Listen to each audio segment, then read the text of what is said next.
Hey Danielle, you want to talk Jane Austen? Hey girls, happy Monday and welcome to Favorite Books / Authors Week, and yes, I am obsessed with Jane Austen. I took an entire class on Jane Austen in college. I got Jane Austen Illustrated Treasury for Christmas this year. I have Pride and Prejudice, Emma, Persuasion,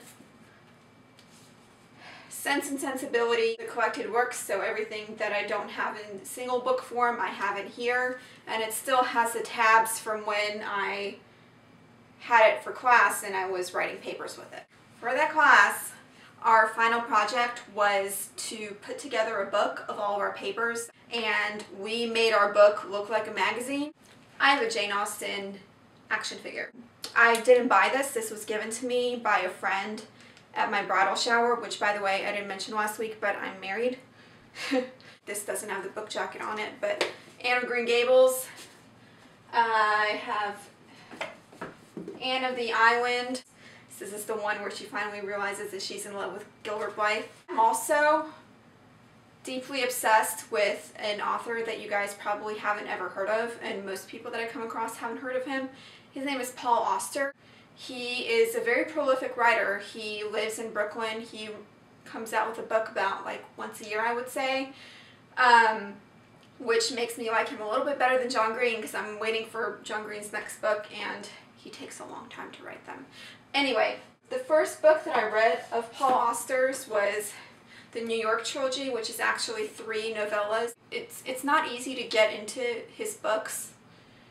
They're not terribly accessible, but they're brilliant. He's a genius. They're amazing. He's the kind of writer that when you're reading his books, it seems so effortless, but at the same time, you realize how much work he put into putting those words together into a coherent, beautiful story. And reading his books motivates me to work on my writing. My favorite description of a novella in this book on the back is the one called Ghosts, and it's Blue, a student of Brown, has been hired by White to spy on Black. From a window of a rented room on Orange Street, Blue keeps watch on his subject, who is across the street staring out of his window. He writes really kind of like absurd literature, but it's... I can't even describe it. You give him a try, because he's a genius. I also took a class on Margaret Atwood in college, so I fell in love with her works as well. Probably my favorite is The Blind Assassin, and this is actually a first edition that a friend gave me for my birthday a few years ago. Margaret Atwood has a really amazing way of telling a narrative. She's really skilled at telling the progression of someone's life. Cat's Eye and The Blind Assassin both cover a wide range of years of one single character or 2 characters' lives, and it's just like, it makes you feel like you're growing up with them, and it's very powerful. And I'm pretty sure that you guys have never heard of this book or this author, but Lee Smith, Fair and Tender Ladies. I read this book for a Southern Lit class, and it's an incredibly powerful book.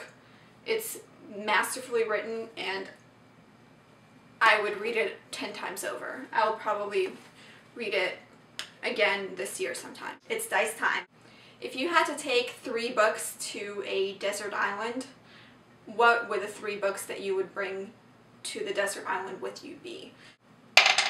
3, Rachel, that's you. So you need to pick 3 books. And this is Monday signing off, and Tara, I'll see you tomorrow.